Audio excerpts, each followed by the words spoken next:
She didn't want him, so she made sure his best friend couldn't have him either. Is that cold? Or just honest? Let me tell you how I learned the difference between being a pawn and being the one who flips the board. I was 37 years old, 3 years a widow, and I had not been on a date since I was 19. 19. That is a lifetime of silence when it comes to men. My husband was my first everything, and when he died, I thought that chapter was closed. But grief hollows you out, and one day you wake up and the hollow is not sadness anymore. It is just space. I decided I wanted to fill it, so I downloaded the apps. I let friends set me up.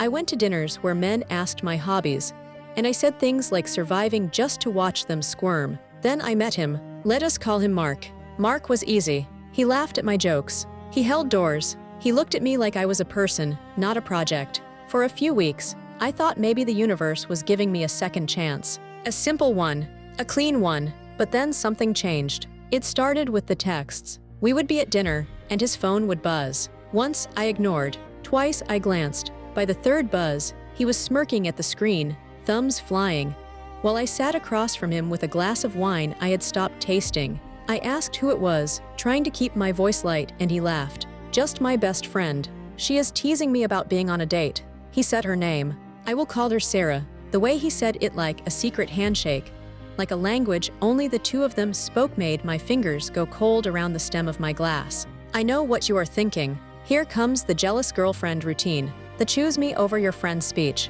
But that is not what happened, because the moment he said girls in the past had problems with our friendship, I felt something dry up inside me. Not jealousy, disappointment. I had buried a husband.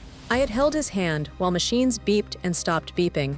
I was not about to compete with a phantom for a man who could not see what was right in front of him. So I said nothing. I smiled, and I let the attraction drain out of me like water from a cracked cup. I kept seeing him though. Why? Curiosity, maybe. Or maybe I wanted to see how far the performance would go. On his end, he thought things were progressing. He started calling me his girlfriend. He started introducing me to friends. And the entire time, Sarah was there in the margins. A text during a movie, a call during appetizers. One night, at a restaurant I had picked out because I wanted to feel normal again, her name lit up his phone 4 separate times. 4. He talked to her for 20 minutes total, while I cut my steak into pieces. I had no intention of eating. When he hung up, he looked embarrassed for exactly half a second. Then he shrugged and said she was just checking in. I asked him calmly how he managed his life when they talked so much. I pointed out that she never seemed to call when he was alone, only when he was with someone. He paused. For a moment, I saw something flicker across his facial recognition, maybe, or a flinch. But then it was gone, and he said, "It is not like that."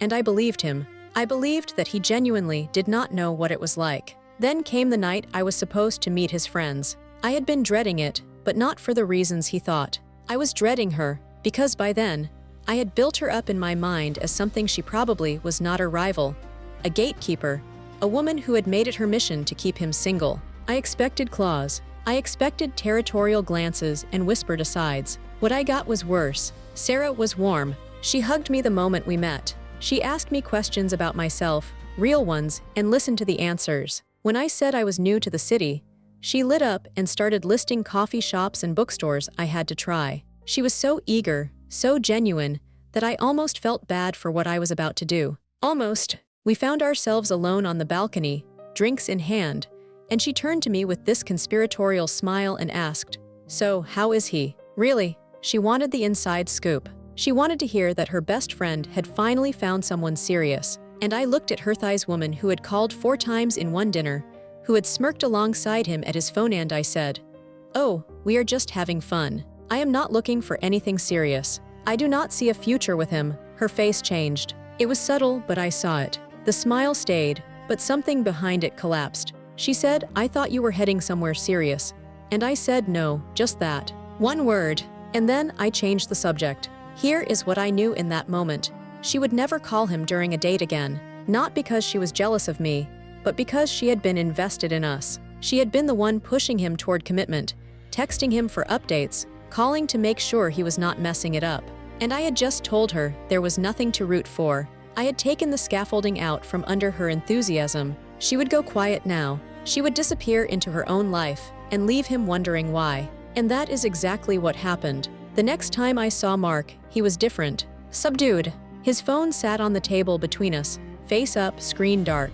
No buzzes. No smirks. I waited until the silence stretched long enough to be noticeable. Then I asked, "Is everything okay with Sarah? Your phone is so quiet." He blinked, like he had not realized it until I said it. Then he grinned that easy grin I had liked on scene said, "Yeah, she is probably busy. She does that. Disappears in periods." I wanted to laugh. I wanted to say, "She disappears when you are available to her again, you idiot." She was never busy. She was managing you, but I did not. I just nodded and took a sip of my wine. And here is the part that haunts me. Not what I did. What I realized. I looked at him across that table. This man who had spent years pining for a woman who would never want him. He had built his whole romantic life around her dragging girlfriends through her gauntlet, letting her calls interrupt his dates, dismissing every woman who pointed out the obvious, because admitting the obvious would mean facing the truth. And the truth was this: he was in love with her. Deeply, quietly, hopelessly in love with a woman who saw him as a brother. And he had been waiting for years for her to change her mind. I felt sorry for him.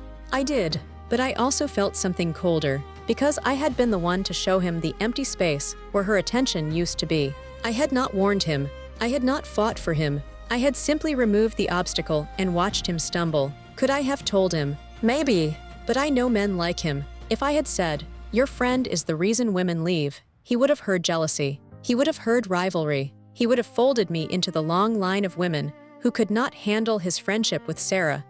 And he would have moved on to the next one, still believing she was the only constant in his life. Instead, I gave him silence. And now he sits across from me, phone dark, wondering why the woman who used to call 4 times a night has suddenly gone quiet. He does not know I am the one who turned off the sound. He does not know that the fun, casual girlfriend he thinks he is dating is really just a woman who got tired of being a placeholder. So here is the question I keep turning over in my head.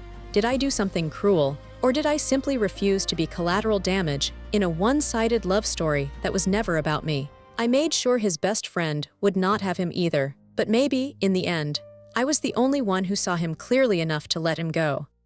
Hello, I'm Dr. Julian Reed. Let us dissect the man in this narrative, because his behavior is not merely oblivious. It is a clinically coherent pattern of emotional avoidance, one I have seen in dozens of couples where one person is fundamentally incapable of being alone with their own unrequited longing. We are looking at what I term emotional proxy attachment. The man does not use the female friend as a partner, uses her as a shield. Every romantic relationship he enters becomes a stage upon which he performs a fantasy that his attachment to Sarah is platonic, that her constant presence is normal, and that the women who object are simply jealous. This serves 2 functions. First, it allows him to remain in perpetual proximity to Sarah without ever risking the rejection of a confession. Second, it gives him a convenient explanation for every failed relationship. The other woman was insecure, not him. He is the victim of unreasonable jealousy. The pattern is self-sealing. What is telling is the moment the narrator asks him how he manages his life if Sarah calls so often,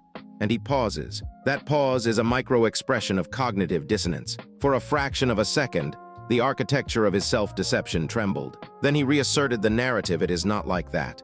He cannot afford to let it be like that, because if it were, he would have to confront the fact that he has spent years in an asymmetric emotional investment, using other women as emotional insulation against the pain of unreciprocated love. Now, let us validate the narrator for a moment. What she did was not born of jealousy. It was born of clarity. She observed a man who was not available not because of the friend, but because of what the friend represented. She did not compete. She simply stopped participating. And when she met Sarah, she did something remarkable. She told the truth. She said she was not serious about him. That was not manipulation. That was honesty delivered to the one person in the triangle who was actually capable of hearing it. The man's subsequent confusion, his subdued demeanor, his rationalization that Sarah is busy is the sound of a psychological defense mechanism recalibrating. He has lost his proxy. Without Sarah's texts to smirk at, without her presence to triangulate against the current girlfriend, he has nothing to distract him from the empty space where genuine intimacy should be. And he does not even know why. That is the true cruelty of his own making.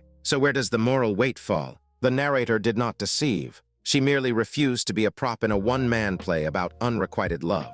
She saw the architecture of his attachment, named it silently, and stepped aside. The question I leave you with is this: if someone is living a lie so deeply that they cannot see it, does telling the truth to someone else have a strategical account as breaking them, or as finally letting the light in?